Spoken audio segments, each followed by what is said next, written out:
everyone, this is Riya Chandok, your social studies teacher.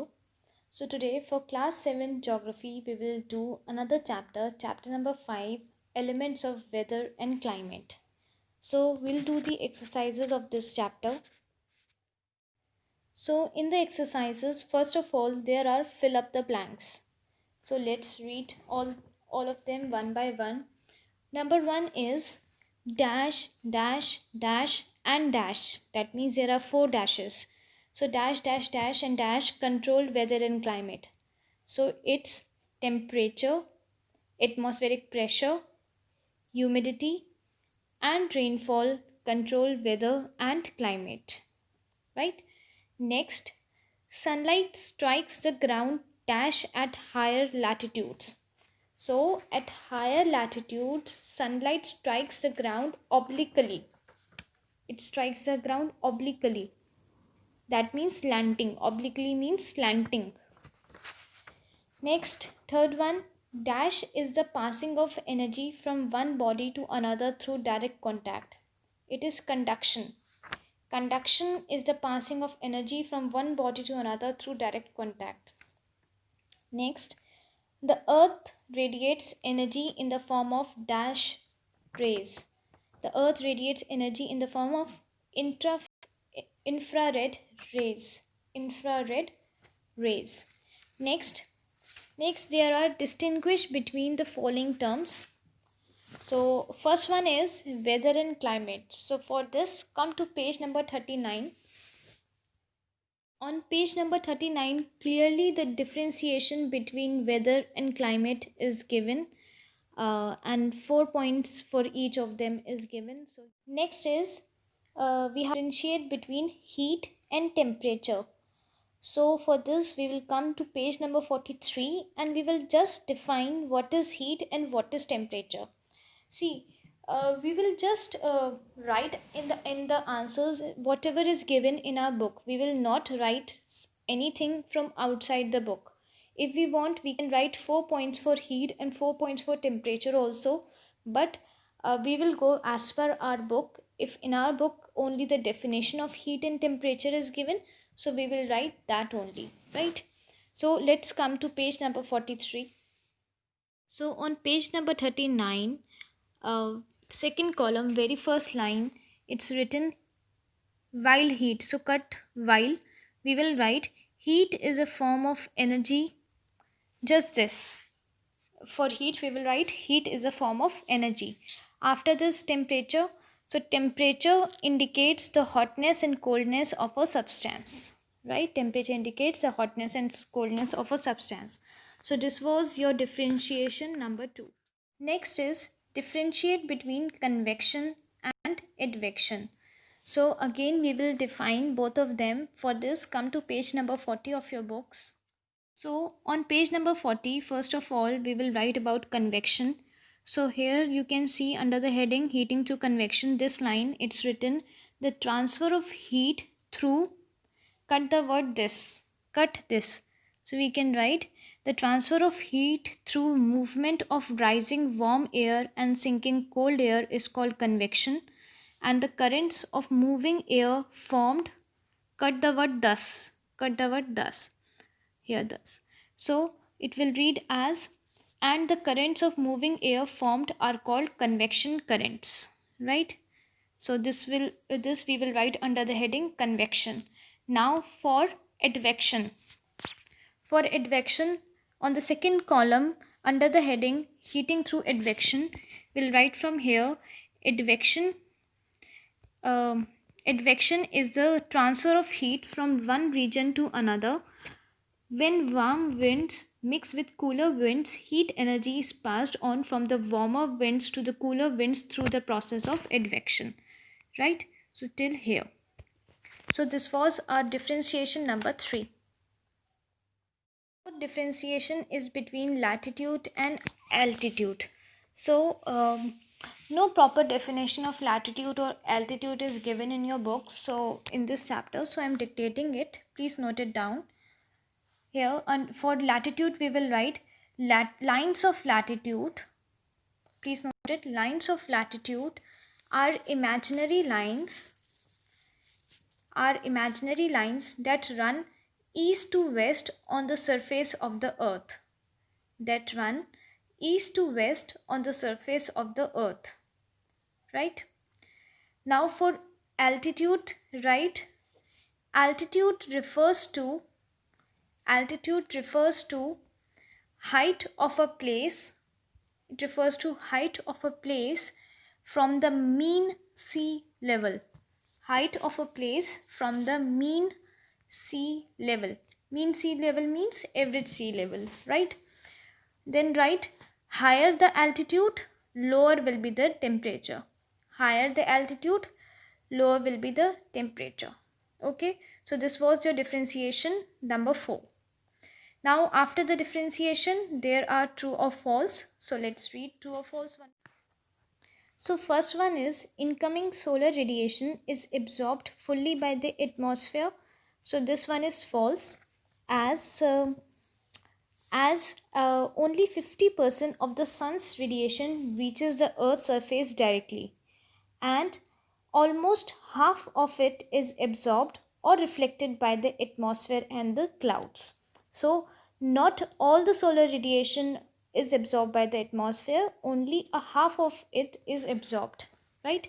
Now the next one is dense air lets more heat escape than the thin air. This one is also false, as we know that temperature decreases with increase in altitude. This happens because air is densest near the ground and thins rapidly with height. So, the denser the air, the more is the heat that is trapped. The thinner the air, the more is the heat that escapes. So here opposite is written. Here it's written dense air lets more heat escape. No. So this one is false. Right? Next one is prevailing winds always blow from hot to cold regions. Yes. Prevailing winds, or also known as planetary winds, so they always blow from hot to cold regions. Next, urban centers trap heat.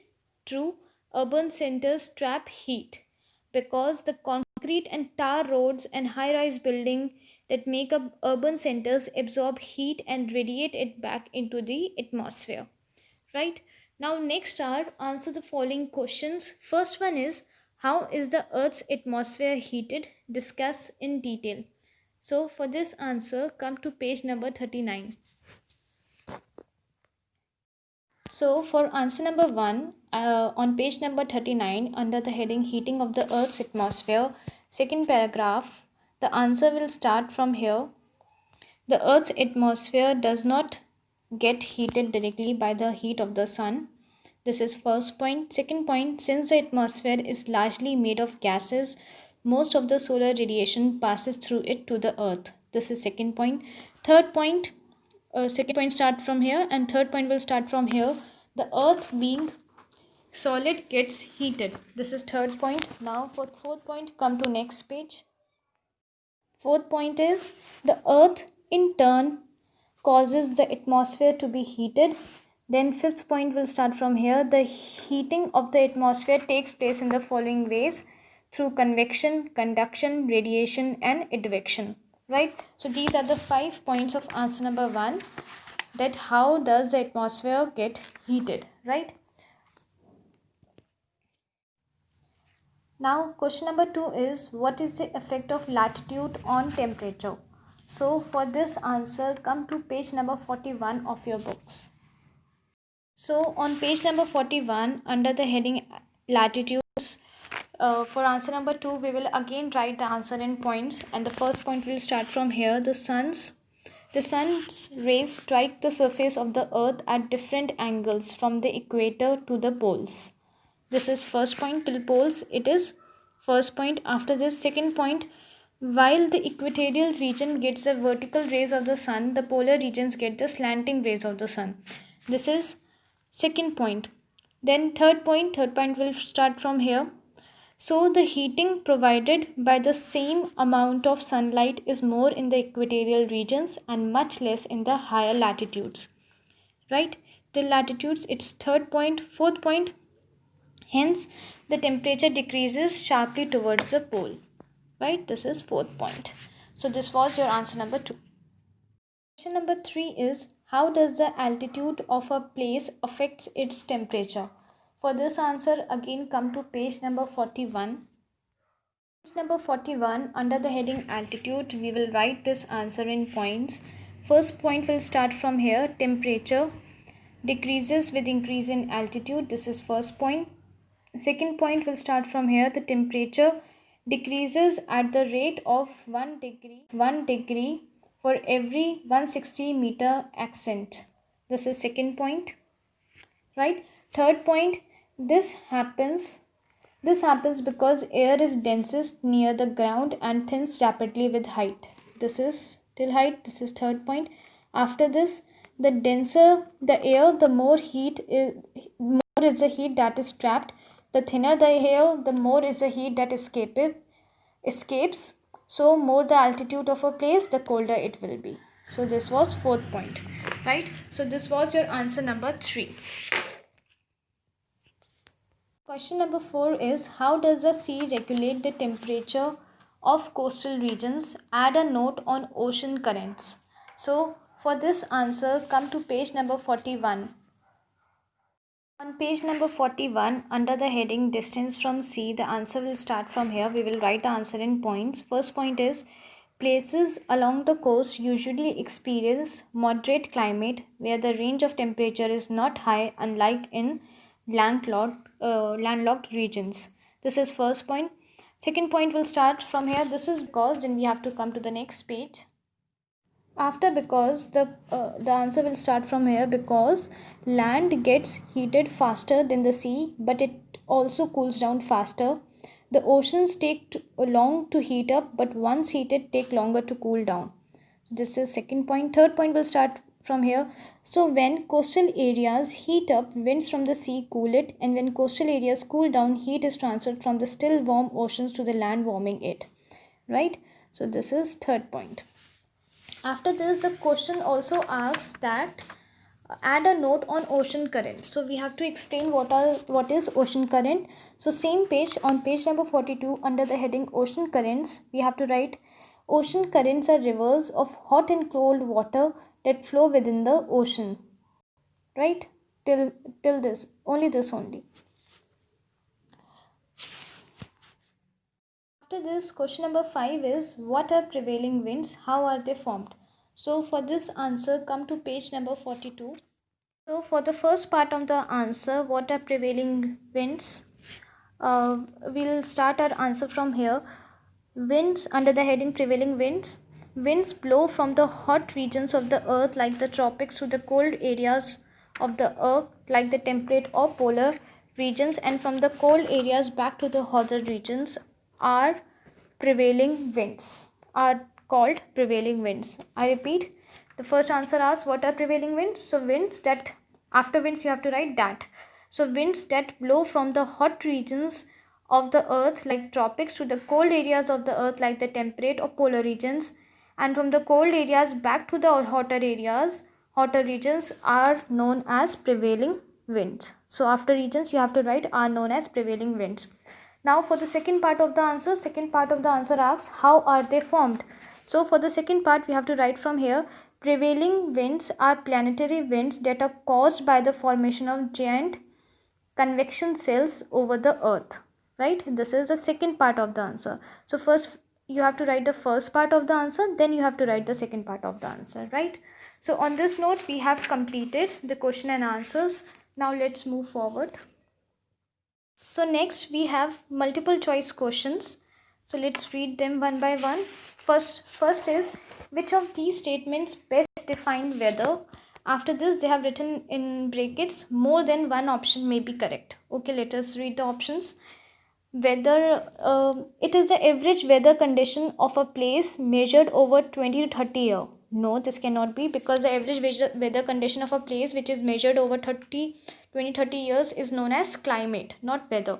Second, it does not usually change much. No, weather changes may take every time. It may take, the change may occur in the morning, at night, and so on. Third option, it is the daily condition of the atmosphere. It can change every day. Yes. So C and D both are correct, as in the above only they have written more than one option may be correct. So here C is also correct and D is also correct. Next, the transfer of heat through the rising of warm air and the sinking of cold air is called options: conduction, convection, radiation, advection. So on this point, let us discuss each of them. What is conduction? Conduction is a transfer of heat from one body to another, right? When they are in direct contact. Then what is convection? Convection is the transfer of heat through the movement of rising warm air and sinking of cold air, right? This is known as convection. What is radiation? Radiation um, radiation is energy that is transmitted from one body to another body in the form of rays or waves. What is advection? Advection is the transfer of heat from one region to another. So our question says the transfer of heat to the rising of warm air and the sinking of cold air, it is known as convection, no doubt. Okay, so correct option is B. Next, which of these is an example of heat transfer through advection? Options: the part of the atmosphere in contact with the earth's surface get heated. Atmosphere is heated by cells of rising warm air and sinking cold air.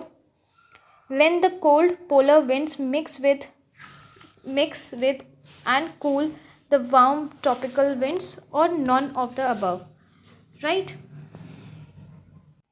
So we know that advection is when the cold polar winds mix with and cool the warm tropical wind. So here correct option is C, right? Next, fourth, there is a permanent cover of ice at the pole because options are: the poles never face the sun directly, so they are ever cold. The poles get the slanting rays of the sun, so the heat is diffused over a larger area, resulting in less heating. They are far away from the moderating influences of the sea. The poles are located at greater heights, so they experience permanent snow cover. So here correct option is B, that the poles get the slanting rays of the sun, so the heat is diffused over a larger area, resulting in less heating, right? Next, which of these places do you think would have almost the same temperature throughout the year? Options: Delhi, Jodhpur, Vishakhapatnam or Nagpur. So the place which have almost same temperature throughout the year is Vishakhapatnam. So here correct option is C. So on this note, we have completed this chapter number 5, weather, elements of weather and climate. So I hope the video is helpful to you. If the video proved helpful for you, please like the video. If you have any doubt, any queries, you can comment in the comment box, and once you complete the chapter, tell me in the comment box that you have completed the chapter. Okay, also subscribe to the channel to get the further updates. Thank you so much for watching.